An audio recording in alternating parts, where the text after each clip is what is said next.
Hello விஸ் 2024 அதுவும் இந்த மாதத்தில் நடந்த பரபரப்பான ஒரு தேர்தல் தான் இந்த நாடாளுமன்ற தேர்தல். இதுல யார் பிரதமர், அதாவது பிரதமர் மோடியா இல்ல ராகுலா அப்படின்னு இந்தியாவே எதிர்பார்த்திருக்கிறது. சொல்ல போனா உலக நாடுகளே எதிர்பார்த்திருக்கு. ஏன்னா ஏற்கனவே பிரதமர் நரேந்திர மோடி 2 முறை 10 வருஷமா இருந்துட்டாரு. அதுக்கு முன்னாடி காங்கிரஸ் மன்மோகன் சிங் இருந்தாரு. இருந்தாலும் அதெல்லாம் தாண்டி இப்போ மிகப்பெரிய அளவுல இன்னைக்கு எதிர்பார்த்து கொண்டிருக்கிற ஒரு விஷயம் என்னன்னா, காங்கிரஸோட தலைவர் பிரதமர் வேட்பாளர் ராகுல் பிரதமரா வருவாரா வரமாட்டாரா அப்படின்ற ஒரு பெரிய எதிர்பார்ப்பு வந்திருக்கு. அதே சமயத்துல மோடி என்ற ஒரு பெரிய ஒரு புள்ளியை பிஜேபி கையில வச்சுக்கிட்டு ஆட்டிட்டு இருக்கு. இருந்தாலும் இதுல என்ன நடக்க போகுது அப்படின்றது மிகப்பெரிய ஒரு விஷயமா உலக நாடுகள் எதிர்பார்த்துட்டு இருக்கு. ஆனா இதுல நடக்க போறது ஒரு சில விஷயம் மட்டும் உண்மையாவே வேற மாதிரியா நடக்கணும்னு சொல்றாங்க. அது என்னன்னா, உலக நாடுகள் எதிர்பார்க்கிற மாதிரி மோடியே வரும்னு சொல்றாங்க. ஆனாலும் தற்போது நடக்கிற சில விஷயங்களை வச்சு பார்த்தா இதுல மிகப்பெரிய ஒரு மாற்றம் ஏற்படும் அப்படின்னு தான் சொல்லலாம். என்னன்னா, நம்ம இந்திய நாட்டுகள்கிட்ட ஒரு முக்கியமான ஒரு பழக்கம் இருக்குது. என்ன பழக்கம்னா சுயநலம். அதுவும் சுயநலத்திலே சுயநலம் அப்படின்னு ஒரு விஷயம் இருக்குது. அதாவது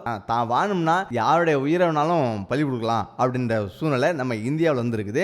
அப்படிதான் இன்னைக்கு நரேந்திர மோடி கையில் எடுத்திருக்காரு. இதுக்கு முக்கிய காரணம் அவர் எடுத்திருக்கிறது மதவெறின்ற ஒரு ஆயுதத்தை தான். இந்த ஆயுதம் மிகப்பெரிய அளவில் ஏற்கனவே நிறைய பேர் பின்பற்றி வந்திருக்காங்க. பாஜக ஆல்மோஸ்ட் அது மாதிரி தான் இருந்தது. ஆனாலும் தற்போது அதெல்லாம் தாண்டி ஒருபடி மேல போயிட்டு புதுசா கட்டி விடுறாங்கன்னு சொல்லலாம். ஆனா இது புதுசு கிடையாது. பாஜகவுக்கு இது மிக பழசு. அதாவது இது ஒரு சூத்திரம், பாஜகவோட மிகப்பெரிய ஒரு சூத்திரம் தான் சொல்லணும். ஏன்னா இப்படிதான் பாஜகவே மேல வந்தது அப்படின்னு சொன்னா நீங்க நம்பிதான் ஆகணும். ஏன்னா இதுக்கு முன்னாடி 1950 நம்ம மோடி எடுத்தோமே, மோடி இன்னைக்கு நேத்துக்கு இந்த ஆயுதத்தை கையில் எடுக்கல. ஆயுதம்னா எப்படி அவர் வின் பண்ணி வராரு அப்படின்னா, இந்து முஸ்லீம் அப்படின்ற ஒரு பகடக்காய், ஒரு சூதாட்டம். இந்த சூதாட்டத்தில் நம்ம பலிகடா ஆகிறது யாருன்னா மக்கள் தான். நம்ம ஹிந்து தான் உலகத்தை ஆளணும், இந்தியாவை ஆளணும், ஹிந்து தான் எல்லாமே, நம்மளை அழிக்கிறதுக்கு வந்தவன தான் அவனுங்க அப்படின்னு பல விதங்களை கிளப்பிட்டு ஏற்கனவே பல பிரச்சனைகளை தூண்டிவிட்டு ஏற்கனவே நம்ம சுதந்திரம் வாங்கும் போது ஏகப்பட்ட பேர் வடநாட்டில் இறந்தாங்க. அது மட்டும் இல்லாம அதனுடைய தொடர்ச்சியா பெரிய லெவல்ல பாதிப்பு நம்ம இந்தியா அடைஞ்சிருக்கு. ஓகே, முஸ்லீம்கள் ஏற்கனவே நம்ம நாட்டை அடிமைப்படுத்தினாங்க தான். அதே காலகட்டத்தில் நம்ம பிரிவினை வரும்போது அதுக்கு பிறகு எல்லாமே ஆங்கிலேயர் ஆட்சி காலத்தில் நம்ம இந்து முஸ்லீம் ஒன்னா தானே அடிமையா இருந்தோம், ஒன்னா தானே போராடினாங்க. அதுல ஏன் அவங்கள அவ்வளோ பிரிவினை காட்டணும் அப்படின்னு நம்ம தமிழ்நாட்டில், அதுவும் நம்ம தென்னிந்தியாவில் பரவலா எல்லாரும் புரிஞ்சுக்கிட்டாங்க. ஆனா வட இந்தியாவில் ஏன் இப்படி இருக்கிறாங்கன்னா சூடே திட்டியே இருக்கிறது தான். அதாவது நம்ம தங்கத்தெல்லாம் திருடிட்டு போயிட்டாங்க, நம்மளுடைய செல்வத்தெல்லாம் கொள்ளடிச்சிட்டாங்க, நம்மளை அடிமைப்படுத்தி வச்சிருந்தாங்க அப்படின்னு அவங்கள தூண்டி தூண்டி தூண்டி தூண்டி இன்னைக்கும் இதை ஒரு தேர்தல் பகடக்காயா உருட்டிட்டு இருக்காங்க. சரி, அதுக்கு அடுத்தது பாத்தீங்கன்னா, இப்ப நரேந்திர மோடி என்ன பண்ணாரு அப்படின்னா, அதாவது இது இன்னைக்கு இல்ல, அவருடைய காலகட்டத்தில் முத அரசியலுக்கு டீ ஆத்தினர் சொன்னாங்க பாத்தீங்களா, அப்ப டீ ஆத்திட்டு இருக்கும் போதே அவருக்கு பெரிய ஒரு விருப்பம் ஆர்எஸ்எஸ்ல சேரணும் அப்படின்னு. ஆர்எஸ்எஸ்ல சேர்ந்த உடனே அவர் எடுத்த உடனே பிரதமர் பதவியெல்லாம் கொடுத்துடல. எடுத்த உடனே ஆர்எஸ்எஸ்ல கிளீன் பண்றது, கூட்டுறது, பெருக்கிறது அப்படின்னு தான் இருந்தாரு. அதுக்கு பிறகு அவர் கொஞ்சமா அவருடைய பேச்சு திறமையில ஆர்எஸ்எஸ்ல முக்கியமான ஒரு புள்ளிக்கு போறாரு. அங்க அந்த பெரிய பெரிய அரசியல் தந்திரத்தெல்லாம் கத்துக்கிறாரு. கத்துக்கிட்டு என்ன பண்றாருன்னா, அங்க இதே பிரச்சனையை தூண்டி விடுறாரு. இந்து முஸ்லீம் பிரச்சனையில அவர் இந்துக்கு ஏத்த மாதிரி அவர் பல விதங்களை தூண்டி விடுறாரு. அது மட்டும் இல்லாம அந்த அயோத்தி பிரச்சனையில பெரிய பிரச்சனையா மாறும்போது அதுக்கு பிறகு குஜராத்ல 2000 பேர் இறக்கிறதுக்கு முக்கிய காரணமா மோடி அப்ப இருந்திருக்காரு. அந்த கேஸ் பல வருஷமா நடந்தது.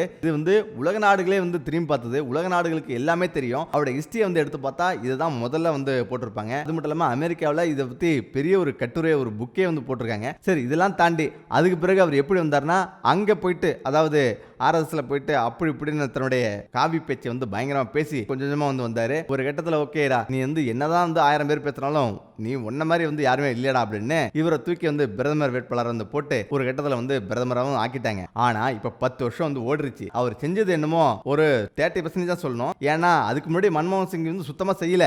அதான் இவர் ஏதாவது வித்தியாசமா செய்ய போறாரு அப்படி இப்படின்னு பார்த்தா, ஏன்னா இவர் சொன்ன பில்டப்லாம் அந்த அளவுக்கு பயங்கரமான பில்டப். அப்ப ஆரம்பிச்சதுதான் நரேந்திர மோடி காவி விஷயத்தை கையில் எடுத்தாரு. இந்துக்கள் தான் உலகத்திலே பெருசு, இந்துக்களை யாராலையும் அசைக்க முடியாது அப்படி இப்படின்னு சொல்லி அவங்க எப்படி பிரெயின் வாஷ் பண்ணி எப்படி பிரதமர் ஆயிட்டாரு. இந்த 10 வருஷத்தை ஓட்டிட்டாரு. ஏன்னா மன்மோகன் சிங் ஒன்றும் செய்யல. இவர் செஞ்சது என்னன்னா, ஒவ்வொரு இந்தியருக்கும் அவங்களுடைய அக்கௌண்ட்ல 15 லட்சம் ரூபா அந்த சுவிஸ் நாட்டு பணத்திலேருந்தும் கருப்பு பணத்தெல்லாம் எடுத்து எல்லாருடைய அக்கௌண்ட்லேயே நான் போட்டுருவேன் அப்படின்னு சொன்னதால மக்களும் ஏதோ புதுசா சொல்றான்டா, ஓகேடா அப்படின்னு சொல்லிட்டு நினைச்சுக்கிட்டு மக்களும் நம்பிட்டாங்க. அதுவும் இல்ல குத்துன்னு குத்தி ஓட்ட ஃபுல்லா பெருவாரியா ஜெயிச்சிட்டாரு. இப்ப ஜெயிச்ச பிறகு என்ன நடக்குது அப்படின்னா, அவர் பார்த்தாரு ஓகே எப்படி பார்த்தாலும் நம்ம இந்த காலத்துல வந்து 15 நம்ம போட முடியாது, சரி மக்களுக்கு வேற வாக்கு கொடுத்துட்டோம், இந்த நேரத்தில் ஒரு விஷயத்தை நம்ம பண்ணோம்னா மக்கள் உண்மையிலேயே நம்ம நம்பிடுவாங்க அப்படின்னு மானிட்டைசேஷன் ஒரு விஷயத்தை கொண்டு வந்தாரு. மானிட்டைசேஷன் விஷயத்துல எல்லா கருப்பணத்தை எடுக்கிறேன் வந்து திரும்ப வாங்கினாரு. அப்ப மக்கள் பயங்கரமா டென்ஷன் ஆயிட்டாங்க. இருந்தாலும் சரி இதுலயும் வந்து ஏதோ ஒரு நல்லது இருக்கு பாருடா அப்படின்னு, இதுல வந்து ஏதோ விஷயம் இருக்கு அப்படின்னு மக்கள் கேட்கும்போது இதெல்லாம் வந்து முக்கியமான காரணத்துக்காக தான், அதாவது தீவிரவாதிகள்கிட்ட நிறைய கருப்பு பணம் வந்து மாட்டி இருக்கு, வெளிநாடுகள்ல நிறைய கருப்பு பணம் மாட்டி இருக்கு, அதனாலதான் வந்து இந்த கருப்பு பணத்தெல்லாம் வந்து எல்லாம் எப்படி வச்சிருக்காங்கன்னா நோட்டா மாத்தி தான் வச்சிருக்காங்க அப்படின்னு சொன்னாரு. சொன்னதால எல்லாரும் நம்பிட்டாங்க. ஆனா உண்மையில் நடந்தது என்னன்னா எல்லாருமே அக்கௌண்ட்ல தான் போட்டு வச்சிருக்காங்க, அவங்கவுங்க மொத்தமா டாலரா மாத்தி வச்சிருக்காங்க. அதனால அதை வந்து அசைக்க விட முடியல. இப்ப இருந்தாலும் ஓகே அப்படின்னு இப்ப எல்லா நோட்டையும் வந்து திரும்ப வாங்கி திரும்பவும் வந்து தேவையில்லாத வேலை வந்து பண்ணதுதான். திரும்பவும் வந்து அவர் 2000 நோட்டை கொடுத்து அது வந்து மக்களுடைய நேரமும் வேஸ்ட், மக்களுடைய பல பேர் வந்து பல துன்பத்தை அனுபவிச்சு பல நடுத்தர மக்கள் வந்து பணத்தெல்லாம் இழந்து இன்னைக்கு நல்ல நிலையில் உள்ளவங்க எல்லாம் இன்னைக்கு ரொம்ப கஷ்டத்தில் வந்து ஆக்குனது தான் இதுல மிச்சம். இப்படிலாம் வந்து இருந்தது. வெளிநாட்டுக்கு போறதுக்கு தான் பிரதமர் மோடிக்கு வந்து டைம் இருந்தது. ஏன்னா உள்நாட்டு பிரச்சனையை அவரால் கவனிக்க முடியல. இப்ப இல்ல வேற நாட்டுக்கு பிரதமரா நம்ம நாட்டுக்கு பிரதமரா அப்படின்னு கூட நமக்கு வந்து சந்தேகம் வந்திருக்கும். அப்படிப்பட்ட சந்தேகத்தில் தான் வந்து இவர் எப்படியோ அப்படியே சமாளிச்சு இந்த 10 வருஷம் ஓட்டு ஆரம்பிச்சிங்களேன். இப்ப 3ஆம் முறையும் வந்து வந்தாகணும். இப்ப ஏடா பண்றது அப்படின்னு யோசிச்சவர் தான் தென்னிந்தியாவில் எப்படியாவது ஓட்டு வாங்கி ஆகணும் அப்படின்னு நாட்டையா நடந்தாரு பிரதமர் நரேந்திர மோடி, அதுவும் தமிழ்நாட்டுக்கு. ஏன்னா இதுவரை தமிழ்நாட்டை வந்து அவங்களால அசைக்க விட முடியல. எல்லா மாநிலத்திலையும் வந்து அசைச்சு பார்த்துட்டாங்க, ஆனா தமிழ்நாட்டில் ஒண்ணுமே பண்ண முடியல. இதுக்கு முக்கிய காரணம் இங்க உள்ள திராவிட கட்சிகள் தான். அதுலயும் ஒரு கட்சி நம்ம அதிமுக வந்து பலனமாச்சா, ஓகே இந்த நேரத்தில் கண்டிப்பா நம்ம புல்ற பூந்துலாண்டா அப்படின்னு தான் இந்த குழுக்கள், அதாவது வந்து அண்ணாமலை என்ற ஒருத்தர் வந்து இறக்கி அப்படியே பிஜேபியில் வந்து எப்படியோ வெளில வந்துடணும், நம்ம தான் வந்து அடுத்தது வந்து ஆட்சி செய்யணும் அப்படின்னு பிஜேபி பரபரப்பா வந்து இயங்கிச்சு. அதனாலதான் வந்து நரேந்திர மோடி நம்ம தமிழ்நாட்டுக்கு வந்துட்டு 6-7 டைம் வந்து ஓடினாரு. பெரிய ரோடு ஷோலாம் வந்து நடத்தினாங்க. இருந்தாலும் மக்களுடைய மைண்ட் என்னன்னா எப்படி பார்த்தாலும் எங்க திராவிட கட்சிகள் வந்து நீங்க அசைக்க முடியாது அப்படின்னு மக்களுக்கு வந்து தெரியும். இருந்தாலும் அந்த ஒரு தொகுதி வந்து வருமா வராதுன்னு தெரியாது, அண்ணாமலை நின்ன தொகுதி, அது கூட வந்து கொஞ்சம் சந்தேகமா தான் இருக்கு. இப்போ என்ன நடக்குது அப்படின்னா அடுத்த டார்கெட் வடநாடு. இப்போ வடநாட்டில் என்ன நடக்குது, ஏற்கனவே 10 வருஷம் வந்து ஆண்டாச்சு, 10 வருஷம் வந்து ஏகப்பட்ட சொல்லியாச்சு, ஆனா சொன்னது எதுவுமே செய்யல. ஆனா அந்த ராமர் கோயில்ன்ற ஒரு விஷயம் மட்டும் நடந்திருக்கு. இது எதுக்கு அப்படின்னா கண்டிப்பாக நம்ம சீக்கிரம் தேர்தல் நடக்கும், அதுக்குள்ளே நம்ம வந்து இதெல்லாம் பண்ணணும் அப்படின்னா நமக்கு பெருவாரியான ஒரு பேர் கிடைக்கும், அதனால பெரிய அளவில் நம்ம வெற்றி பெறலாம் அப்படின்னு நினைச்சாரு. ஆனால் அது கொஞ்சம் நாளில் வந்து மறைஞ்சிருச்சு. இப்போ பெரிய தாக்கம் எதுவும் கிடையாது. இப்போ என்னடா பண்ணுறது அப்படின்னு தெரிஞ்சவர் தான் யோசிச்சவர் தான் இந்த நேரத்தில் கையில் எடுத்தது தான் இந்து முஸ்லீம் பிரச்சனையை வந்து கையில் எடுத்தார். அது என்ன பிரச்சனை அப்படின்னா நம்ம ஏற்கனவே மன்மோகன் சிங் வந்து ஒன்றரை இருக்கும்போது சொல்லியிருந்தாரு, இந்த நிறைய கீழுள்ள மக்கள், பிற்படுத்தப்பட்ட மக்கள், முஸ்லீம்கள் எல்லாருமே வந்து நல்லா வந்து வாழணும், அனைத்து மக்களுக்கும் நல்லா வந்து வாழ்றதுக்கு உண்டான வழிமுறையை நாங்கள் வந்து அவங்களுக்கு வந்து செஞ்சு கொடுப்போம் அப்படின்னு அவங்க சொன்னாங்க. ஆனா இதை வந்து என்ன செஞ்சாரு அப்படின்னா நரேந்திர மோடி நம்ம இந்துக்கள் உள்ள காசெல்லாம் பணத்தெல்லாம் புடுங்கி முஸ்லீம்கள்ட்ட தர போறாங்க. இதுதான் வந்து மன்மோகன் சிங் வந்து 10 வருஷத்துக்கு முன்னாடி சொன்னாரு. இப்போ அதுதான் பண்ண போறாங்க. அதனால நீங்க யாராவது வந்து நீங்க செஞ்சீங்க அப்படின்னா நீங்க 2 பவுன் வச்சிருந்தாலும் 1 பவுனை பிடுங்கி அவங்களுக்கு 1 பவுன் தந்துருவாங்க, யாரும் ஓட்டு போடாதீங்க அப்படின்னு அவர் சொல்லிட்டாரு. இந்த பிரச்சனை பெரிய பிரச்சனையா மாறிச்சு.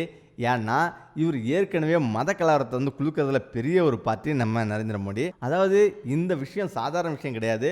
ஏன்னா இது வந்து மிகப்பெரிய ஒரு விஷயம். அமைதியான ஒரு நாடு, ஒற்றுமையான ஒரு நாடுனா அது இந்தியா தான். இந்த இந்தியாவில் இப்படி வந்து ஒரு பெரிய ஒரு மத விஷயத்தை தூண்டி இதை வந்து பண்றாங்க. மதவெறியை தூண்டுறது வந்து சாதாரண விஷயம் கிடையாது. நம்ம தமிழ்நாட்டிலே ஆள் இருக்காங்க. நம்ம பாமக ராமதாஸ், அன்புமணி, திருமாவளவன், இவங்கெல்லாம் வந்து அவங்களுக்கு மேல இருந்தாலும் எலெக்ஷன் வரும்போது பெரிய பெரிய விஷயத்தெல்லாம் வந்து தூண்டி பெரிய பெரிய விஷயங்கள்லாம் பண்ணுவாங்க. இதெல்லாம் தாண்டி ஒரே மட்டில் ஊர்ன மட்டும் தானே. அதனாலதான் இதே விஷயத்த அவர் கையில் எடுத்துட்டு எப்படா வந்து சாத்தியமாக்குறது இந்த பிரச்சனை கையில் எடுத்தாரு. இது மிகப்பெரிய அளவுல இப்ப ரிபீட் ஆகி அவருக்கு ரிபீட் ஆயிடுச்சு. அதாவது ஏற்கனவே பெருவாரியா வந்து பாஜக வெற்றி பெறலாம் அப்படின்ற ஒரு நிலைமை வந்து எல்லாருக்குமே நம்பிக்கை தந்தது. கருத்து கணிப்பு கூட வந்து உண்மையா இருந்தது. ஆனா இப்ப எல்லாமே இவருக்கு ஆப்போசிட்டா மாறிடுச்சு. இப்ப நடக்கிறதே வந்து வேற மாதிரி போகுது. ஏன்னா இவர் வச்ச இந்த சூழ்ச்சி எல்லாமே வந்து கவரப்போகுது. காங்கிரஸ் வந்து ஒன்றும் பண்ண போகிறதில்ல. ஆனால் இப்போ ஒரே ஒரு விஷயம் என்னென்னா, காங்கிரஸ் வந்தால், அதுவும் ராகுல் வந்தால் மிகப்பெரிய ஒரு மாற்றத்தை எதிர்பார்க்கலாம் அப்படின்றது உலக நாடுகளில் உள்ள எல்லா மக்களுடைய ஒரு கணிப்பு. ஏன்னா அவர் இது வரலையும் வரல, புதுசாக வந்து புதுசாக செய்வார் அப்படின்றத ஒரு ஆவல் தான். இருந்தாலும் யார் வருவான்னு கொஞ்ச நாள் கழிச்சு பார்த்தா தெரியும். ஓகே நம்மளே மீண்டும் அடுத்த வீடியோ சந்திப்போம். நன்றி, வணக்கம்.